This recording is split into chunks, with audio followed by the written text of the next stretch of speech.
نوید کوئی ایسا وظیفہ ہے جو بتایا جا سکتا ہے ہڈیوں کے لیے؟ نہیں، ہڈیوں کے لیے نہیں، یہ جادو کہہ رہی ہیں، ان پہ جادو دونوں کے لیے۔ ہڈیوں کے لیے مختصر عرض کر لوں، جی یا غنیو، اللہ تعالیٰ کا اس میں مبارک اٹھتے بیٹھتے چلتے پھرتے اگر اس کا ورد کرتے رہیں تو جوڑوں کے درد میں انشاءاللہ افاقہ۔ یا غنیو، یا غنیو۔ اوکے۔ اور جو جادو کے حوالے سے ہے وہ قرآنی نسخہ ہے، معوذتین، قرآن پاک کی آخری 2 سورتیں، قل اعوذ برب الفلق اور قل اعوذ برب الناس۔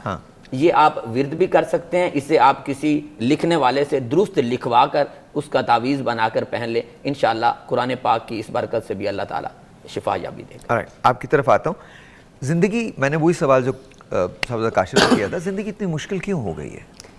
Thank you so very much Sahir once again, and مجھے بڑا اچھا لگ رہا ہے بیکاز یہ spirituality, religion and I think her psychology, یہ سارے انٹر ریلیٹڈ کانسیپٹس ہیں ڈیفینیٹلی۔ اور چونکہ میرا ایریا آف اسٹڈی یا جس کی میں طالب علم اپنے آپ کو سمجھتی ہوں وہ سائیکالوجی ہے، تو میں اس پرسپیکٹیو سے اسی کویشچن کو اٹینڈ کروں گی کہ 2 بڑے جذبے ہیں جو کہ انسان کی سائیکی کو ڈیولپ کرتے ہیں، اور وہ 2 بڑے جذبے ہیں، ایک خوف ہے اور ایک یقین ہے۔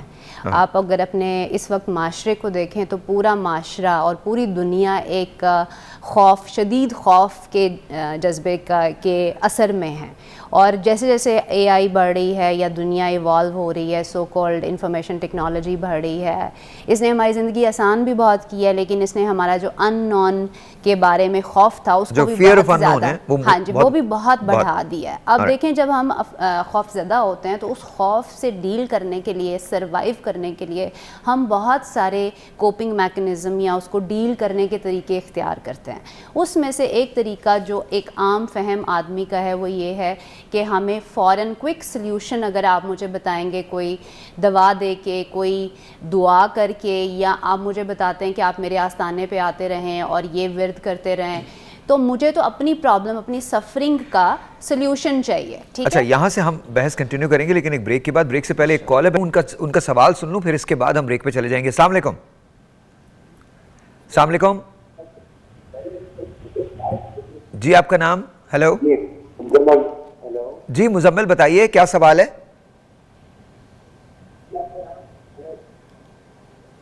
مزمل اپنے ٹیلی ویژن کا والیوم بند کر دیجئے۔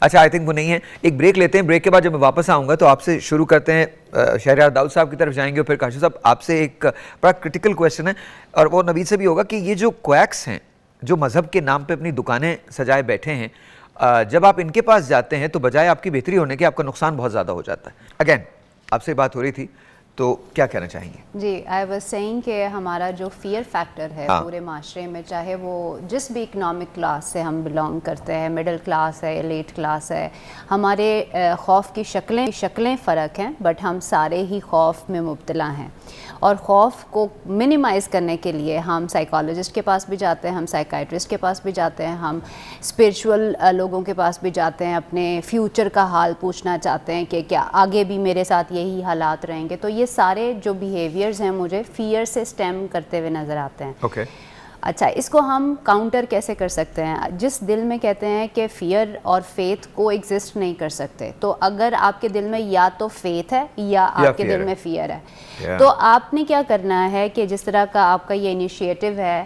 اور ہر وہ شخص جو ہمیں دیکھ رہا ہے، ہمیں ایسی چھوٹی چھوٹی عادتیں اپنانی ہیں جو آپ کی زندگی میں یقین کو بڑھائیں، اور یہ جو وظائف ہے میرا خیال ہے یہ بھی اسی کی ایک آف شوٹ ہے کہ آپ بغیر سوچے سمجھے، ہمارے ہاں جو ہے وہ یہ کانسیپٹ ہے کہ آپ نے مجھے، اس کو ہم سائیکالوجی میں پلیسیبو ایفیکٹ دیتے ہیں، آپ ہو سکتا ہے مجھے شوگر ہی دے دیں، لیکن مجھے آپ کی اس بات پہ یقین ہے کہ یہ شوگر کی میڈیسن میں کھاؤں گی یا یہ شوگر کی ٹیبلٹ میں کھاؤں گی تو میں ٹھیک ہو جاؤں گی۔ تو میں ٹیبلٹ سے ٹھیک نہیں ہو رہی، اپنے اس یقین سے ٹھیک ہو رہی ہوں جو میں نے اس ٹیبلٹ پہ انفورس کیا ہے۔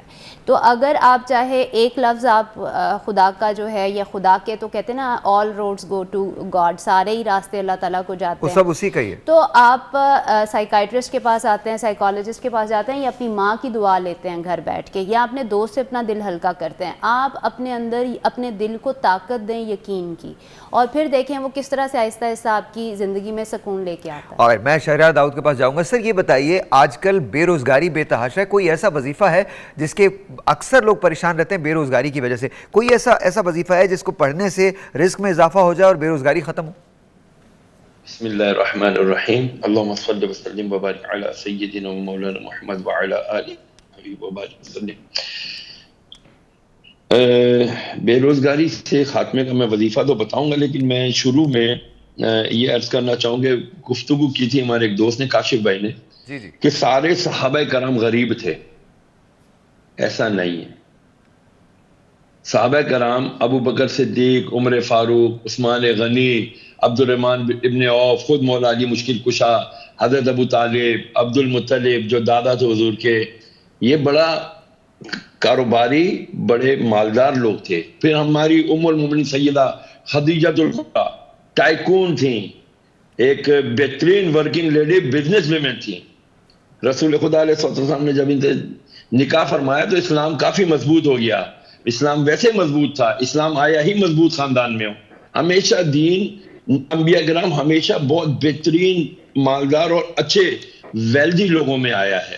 کیونکہ آپ کو پتا غریب کی کسی بھی معاشرے میں کسی بھی وقت میں کوئی وقت اور کوئی حیثیت بظاہر نہیں ہوتی. رسول کریم علیہ السلام نے فقر کو اپنا فخر کہا ہے، الفقر و فخری، لیکن مفلسی سے پناہ مانگی ہے، یا اللہ تو مجھے مفلس نہ کر. تو یہ بڑی اہم بات ہے، اس پر انشاءاللہ پھر کبھی ڈیبیٹ کریں گے. اب آ جاتے ہیں کہ جی نہیں، لیکن وہ کاشف صاحب کا جو مطلب تھا وہ کچھ اور تھا، ہم کسی اور کانٹیکسٹ میں جا رہے ہیں. تو لیٹس جسٹ ٹاک اباؤٹ بے روزگاری. میں ایک فون لے لوں، ایک ٹیلی فون کال لے لوں، پھر اس کے بعد آپ کو مطلب تھا میں سمجھ رہا ہوں وہ تھوڑی سی مس انڈرسٹینڈ. السلام علیکم جی. جی بالکل ٹھیک، اللہ کا شکر. آپ بتائیے آپ کا نام؟ سر میرا نام بلال ہے، میں لاہور میں رہتا ہوں. جی سر، کیا کہنا چاہیں گے؟ سر 2012 میں ایکسیڈنٹ ہوا تھا میرا. اوکے. تو آپریٹ غلط ہوا تھا، اس سلسلے میں میں نے تقریباً لاہور کے نیو ہسپتال بھرتی ہسپتال سے علاج کروایا، انہوں نے لا علاج کر دیا ہے. اوکے. تو زخم ابھی تک ختم نہیں ہو رہا. اچھا. نوبت یہاں تک پہنچی ہے کہ میں نے گھر بھیج دیا ہے. اب میرے پاس 4 مہینے سے کام دھندا کوئی بھی نہیں ہے. اوکے. اور علاج کے لیے بھی نہیں ہے کچھ بھی. نہیں، لیکن آپ کیا کسی گورنمنٹ اسپتال میں گئے ہیں علاج کروانے؟ جی سر، وہاں پہ بھی گیا تھا. اوکے، تو کیا کہا انہوں نے؟ انہوں نے پروسیجر بہت لمبا بتایا تھا، 1-1.5 سال کے لیے وہ رکھیں گے وینٹیلیٹر پہ. وینٹیلیٹر پہ آپ کو رکھیں گے؟ جی، شکنجا لگائیں گے، شکنجا لگا کے پھر 1-1.5 سال کے لیے. آپ ان کا نمبر لیجئے، یہ مجھے نہیں لگتا کہ یہ صحیح بات ہے. آپ ان کا نمبر لیجئے، وہ مجھے ضرور ہے کہ شاید ہو سکتا ہے آپ کو کچھ تھوڑا سا سمجھنے میں غلطی ہو رہی ہو. 1.5 سال کے لیے وینٹیلیٹر پہ پتہ نہیں کس سچویشن کی وجہ سے انہوں نے بولا ہوگا. آپ ایک کام کیجئے، آپ اپنا نمبر دیجئے، ہم آپ سے بات کرتے ہیں. نمبر دیجئے اور اپنی رپورٹس وغیرہ آپ ہم کو بھیجیں، ٹھیک ہے؟ Please do that.